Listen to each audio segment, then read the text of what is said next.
Test, test.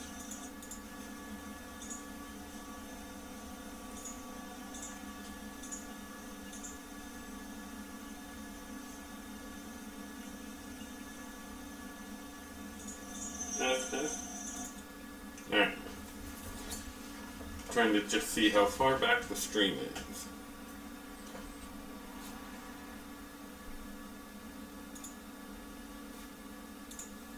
Okay.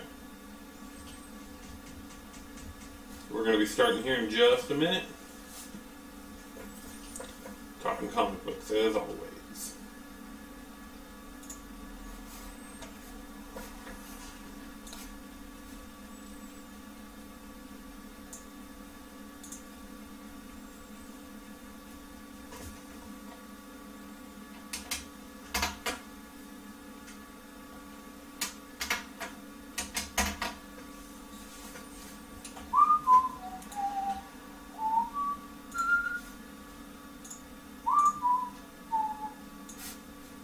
My computer performance. CPU's a little rough, but that's alright.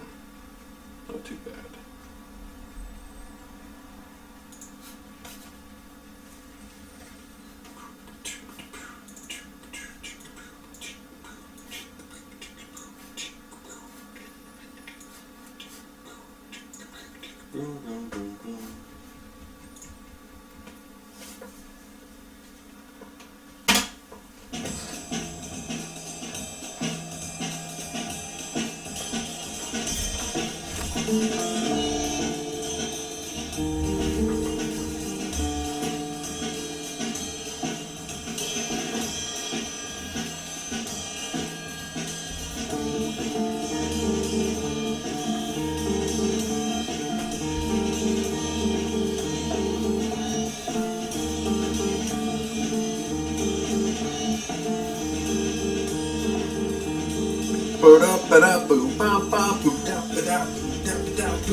It just fades out. Fades out into non-existence. Alright, everybody. Oh, man. Alright, so I said I was doing one more episode before Ape, which is this weekend. And I'm going to. This guy has tickets because Ape is in San Francisco, which I live not too far from at all. And I'm going there because I'm going to go see Paul Pope. I'm going to go see Bob Fingerman. You know what? Let me look up who else is there. Because that was enough for me. So I forgot about the rest of them. Special guests, let's see. 8 amazing guests. We have Bob Fingerman. In fact, can I throw this on the stream? Again, I'm not too familiar with open split ad. Window capture? Window capture. No, cancel. Add. Alright. Okay, let's try window capture. Sure.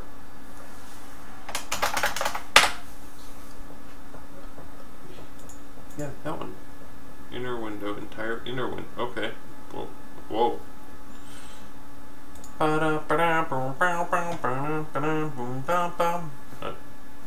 That's odd. Okay.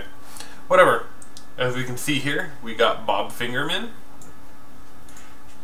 We've got Faith Erin Hicks, who I don't really know much about. Ed Piskor with his Pirates hat, who, by the way, lost last night to my boys. Sorry, Ed Piskor. Oh, that's, yeah, but anyway, Ed Piskor was another one I wanted to see, right? Because I want to get, I'll take my copy of WYSIWYG or Hip Hop Family Tree, get that signed. Heck yeah. Paul Pope, the great Paul Pope, of course. Jason Shiga, who I am not really familiar with. I've heard of him, but I don't really know anything about him. C. Spike Trotman. and Robert Williams. So, that's kind of exciting. Let's see. In fact, let's look at this now. Paul Pope, appearing at the CB, the Comic Book Legal Defense Fund, table 911 at 8. Ah, look at this. Ooh, they didn't tell me this before.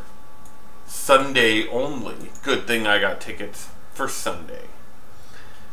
Ed Piskor all weekend, and Bob Fingerman all weekend. Good.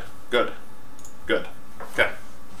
So we got that worked out. I'm going to Ape, and I said I'm doing one more of these things, and that's what we're doing here today. Alright, so let's talk a little bit about comics this week. Well, first of all, also I'm going to apologize now if it sounds a little wonky. I'm trying to hook back up my original old podcast mic from back when I used to do other shows, and I'm not sure if all my levels are set quite right, so I'm going to apologize for that now, but hopefully we can make it through. Got the previews, Marvel, the new previews. I don't know why I get this Marvel previews, because I flip through it every fucking month, but I never order anything out of it. I don't know. This is so stupid. Oh my god. Why is Venom shooting a gun? I mean, this is just... Marvel has destroyed their universe so... Excuse me. They've destroyed what made their characters great so much. Such a freaking joke. But I will say it's not as much of a joke as when you flip open the big previews book and you get to this section, this blue section for DC Comics. Oh my god! I have to trudge through this every month. I almost never order anything. It's all shit. Okay, so I'm looking through previews. A couple big things to call out in previews that I'm quite excited for is IDW is releasing the Cerebus cover gallery. Well, they're taking the pre-orders. It doesn't actually come out until January, but it's early pre-orders for it. So that's a little exciting. Let me find it here. The only problem that I have with it is just it's pricey, but oh well, it's worth it for good art, right? Here it is, yeah. Cerebus cover gallery. Yep, that's a quality right there. I didn't realize that it was going to have all 300 covers plus note pages and stuff, so that's kind of cool. I'm excited to see that. Hopefully that turns out good. You know, IDW also does those artist editions, those big hardcovers, which I have a couple of. But they're previewing something in there that's so confusing to me, because I have the John Romita Spider-Man artist edition from, it's one of the first artist editions to come out, and the first thing, what I'm kind of find odd is that, wait a minute. Okay, whatever. Are we streaming? Sorry, I'm getting a little confused on what's going on here.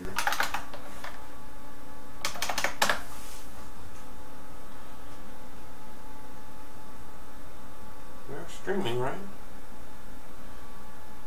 Sorry, it's giving me weird messages that don't make sense on my dashboard. Yeah, no, we're streaming. Okay. Alright. Alright, sorry. Okay. Oh yeah, artist edition. So now they're advertising in this previews.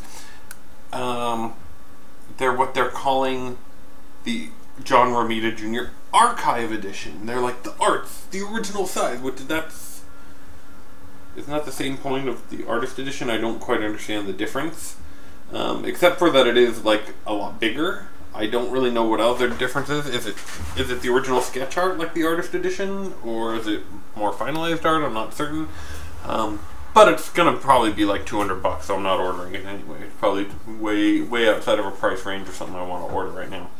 Especially when that Cerebus Archive book is gonna be like $75. So I don't know. I'm a little torn. There's actually a good amount of stuff in this month's previews that I want to get, but or my whistle, if you will. Few things that I got this week in comics. Oh, you know what? We were talking about Cerebus, so let's continue on. What I did get this week. Well, last week. Let me pull this out because this is good shit. If you haven't seen it or don't know about what's going on with this, Dave, Sam, and Cerebus did a Kickstarter campaign a couple of weeks ago. Or a couple of months ago, for what they're calling Cerebus Archive #1. So I donated that. I bought it. One, I got a signed card. I'm one of the 261 people that purchased this. So I'm part of what they're now calling the 261 Club or something. I don't know. But got that. This I was confused about. Maybe I missed an update somewhere, but it's like part of the new drafts of the High Society reprints that are coming out soon. Signed, numbered, very cool. But this is really the beauty right here. The 10 earliest pages in the Cerebus Archive. Cerebus Berserker poster passage. Pages, blah blah blah. Hologram, and it's just talking about what's in here. These are very nice, impressive prints. I'll pull one or two out for you. Kind of, well, I can pull the pack out. We can kind of flip through some of these. Very nice, all signed and numbered prints. Very high quality, large scale. These are what, 11 by 17s, I think. Not to mention that each one, along with each one being hand signed and numbered, also gives a commentary sheet discussing the art and what's going on there. It's actually a really nice portfolio. But for some reason when I was buying it, I didn't realize it was going to be like a portfolio style. I thought it was going to be like a book. So that was a little surprising. Not bad. I'm still, you know, I'm still quite pleased with it, but not quite what I had in mind. Okay, pretty neat. Pretty neat. Let's go over that. Also, in that, I also got the new printing of the first Cerebus phone book, which they've finally digitally remastered, and it looks amazing. The newest print. I mean, I have them all, but if you haven't seen it, the original printing is not nearly. I mean, this new printing is brilliant. It pops out of the page. It looks really good. It has texture to it. I mean, it's nice. So that was my Cerebus talk for the week. And if you know, I talk about Cerebus pretty much every time I'm on here. A couple other things I got, and I haven't read yet because I haven't had enough time. I'm still backed up on books. But I did look through. I got the band comic book week little flyer pamphlet. Right. Got a lot of cool stuff. References to outstanding books. Watchmen, Blankets, Bone, Persepolis. Right. I mean graphic novels that define what graphic novels are. Right. And it's a great little flyer. Did flip through that. Here's something that interests me. No, I didn't even order this. Now, I'm still torn on this relaunch of Valiant Comics over the past couple of years. Why? Because Valiant Comics and their characters were, for the most part, bad. They weren't interesting or fun. Sorry, Archer and Armstrong, I don't get it. Exo Manowar, okay, so I kind of got that guy a little bit, but then a whole bunch. So, for some reason, the place where I get comics from, for whatever reason, when they have extra, they throw in Valiant comics in my pull, right? For free. I mean, I don't pay for them, but it's like they're just trying to get rid of them. And for some reason this time, they threw in Armor Hunters #1. I have no idea when this came out, if this is new, if this is a couple months old, I don't know. I don't know why they threw it in my box. But I was kind of semi Okay, like, well, okay, let's see what they gave us here. First of all, if you notice, this is a foil gloss cover.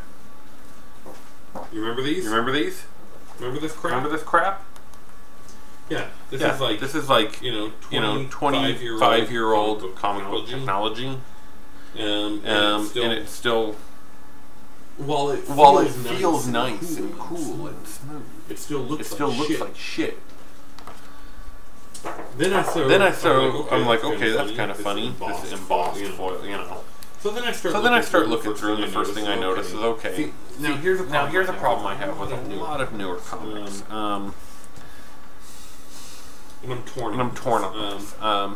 Richard Starkings created Comicraft, or helped create Comicraft.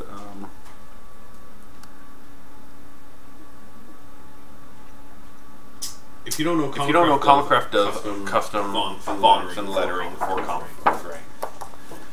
So that people don't have to do it by hand. Now Richard Starkings is one of the greatest letterers. But here's what I mean, it's so hard for me to read comics that are done in Comicraft. This says it's not, but if it's not, this is still just not interesting lettering. Says it was done by Dave Sharp. Which Dave Sharp, I'm sorry if I'm insulting you, but I mean, I respect your work, but it looks like Comicraft. This art just sucks. I can't even begin to read the story because of how I can't stand this very. I mean, look at this. See this? You know what this looks like? Even the font and lettering of the title, everything. This looks like that crappy era of the first series of X-Force, like issues like 30 through 50 that were just garbage. Because Marvel was garbage at that point in time. That's exactly the same art, lettering, font, and I don't like it. I'm sorry. I don't know if the story's any good because I can't hardly stand to look at it. Not to mention, just the new trend in art is to have more and more splash pages and less because it's easier to draw. And you can just draw one picture instead of four or six. So I'm not that impressed with it. I did get also here to move on a little bit. Jim Henson, the storyteller, maturing, book 1 of 4. I like this. I haven't read it yet, but just flipping through. One, it's very nice. Thick cover. Very well printed. Nice paper. Not glossy. But this is what I find interesting. Look at these pictures. And like I said, I haven't had the time to read it yet, but they're all like this. And this is how the story is told. So it's at least something different and fun and interesting. I don't know who this guy is on the cover, looking kind of like Usagi Yojimbo, but I'm quite interested to still read that. A couple other books I got. Again, like I said, haven't gotten to yet. But the new Nate Powell, Swallow Me Whole. Nate Powell. Let me talk about Nate Powell a little bit. I like Nate Powell. He writes some decent stories. I like his art more than I like his stories. It's got a very. He has a very kind of an in between. There's moments where he looks like Craig Thompson. There's moments where he looks like Jeff Lemire. Kind of in between.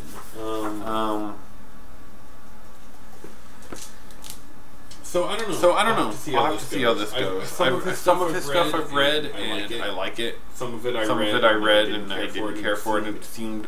I hate to say this. I don't because it's gonna seem like an insult when I don't really mean it to be. But it seems sort of like the poor man's American Jeff Lemire. You know.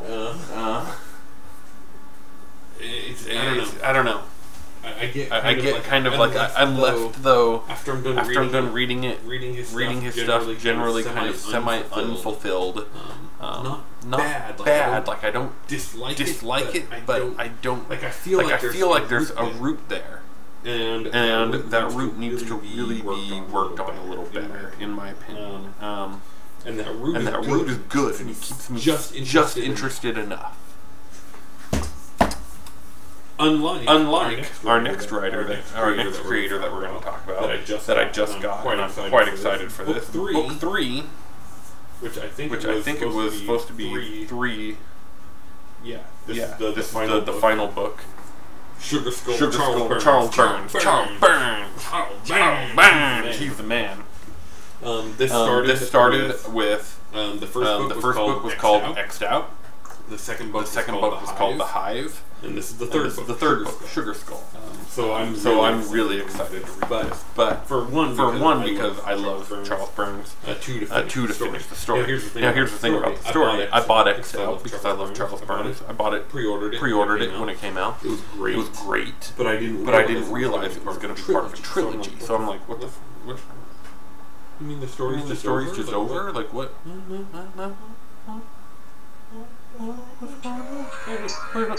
My phone. Ignore that.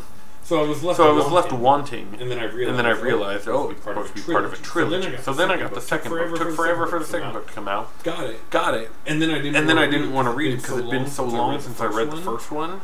So I was like, oh crap, I don't really remember what happened in the first one. So maybe I should read the first one. So I thought about doing that. Then I thought, wait a minute, I'm going to read the first one, then the second one, and then it's going to be forever for the third one to come out, and I'm going to forget what happened in both of the first two. So might as well wait for the third. So now the third one's out. So now I can reread the entire trilogy. That's exciting. I'm quite pleased by that. Charles Burns, which if you have not read, read Black Hole. I can't recommend that book enough. It's up there. Cool. Yeah, I don't know. Is there much else to talk about? What else is going on in comics? Let's look at comics. I don't know what's the news. I don't know what's the news anymore. Let's see. Take a quick look and see if we have anything else to talk about.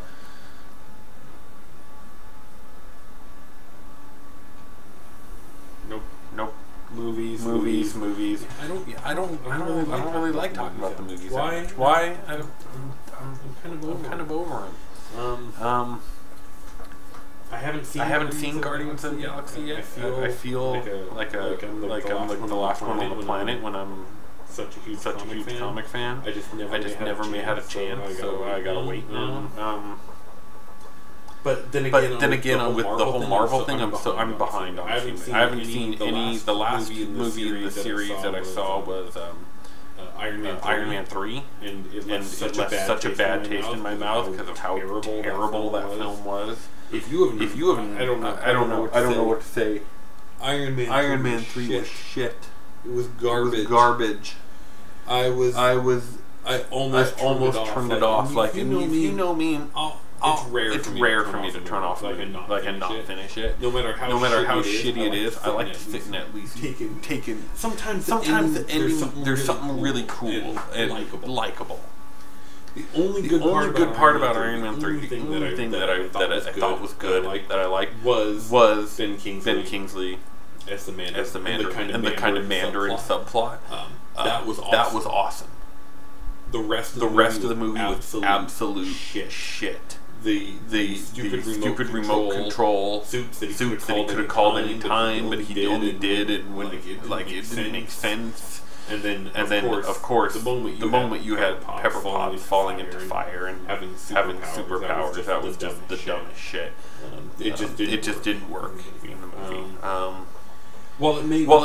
Things like that may work in comic books. Here's part of the problem, though. The Iron Man movies and the whole kind of Marvel Phase 1 were built in such a way that, with a few exceptions, they were pretty believable to real world. Yes, okay, there's superheroes, yes, there's some advanced technology, blah, blah, blah. But they fit within a guideline of reality. Now, if you're gonna do something like Pepper Potts getting her super mutated power, whatever the fuck it was, that's the moment where it crossed into cartoony comic book realm. Okay. The problem is that the Iron Man films, those three up to that point, really live in that realm. Right. Iron Man is a technological thing. It's a technological creation. And his first bad guy is a technological creation. Right. Iron Man 2 again. Technology he's fighting. He's not fighting mutant space aliens like he did in Avengers, but then all of a sudden you thrust in, and then even in number 3 earlier, the bad guy is who? He's a fake, right? Some crazy, some crazy terrorist, right? In the end, but. So I don't know. It just seemed too outside of the realm of believability that they had established with the Iron Man film. So Iron Man 3. But anyway, that's the last one that I saw. I haven't seen Captain America 2. I haven't seen Thor 2 yet. So therefore, I haven't seen Guardians of the Galaxy. I haven't seen the second Spider-Man.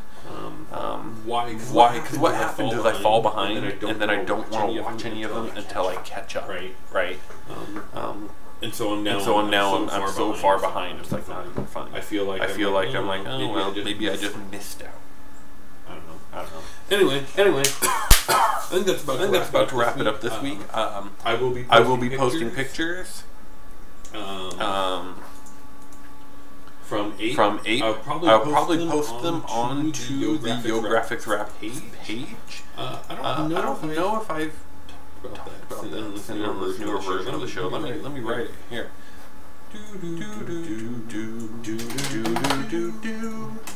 Here's the YoGraphics Facebook page. Whatever. Care. Where is it? It didn't show. Okay. Anyway, Facebook.com/YoGraphics. So you can go there, and I'll probably post some pictures there. Hopefully. We'll see. But I'm excited. I'm gonna try to get pictures with Paul. Try to get pictures with Bob Fingerman. So hopefully I'll post some pictures. So thank you guys for checking it out. Go ahead and you can hit me up on that Facebook page or on my Twitter. Just look up the Amazon. Did I forget to mention that? On the Amazon, you can look up the Amazon online and you find me. That's kind of my handle. So. All I gotta end with is let's go Giants. All right, man. All right, guys. Thank you guys for checking out. See you next week, or maybe 2 weeks. Yeah, because I'm gonna be in Tampa. I've got to go to Tampa for work, for like my real work, for 2 weeks. So probably 2 weeks.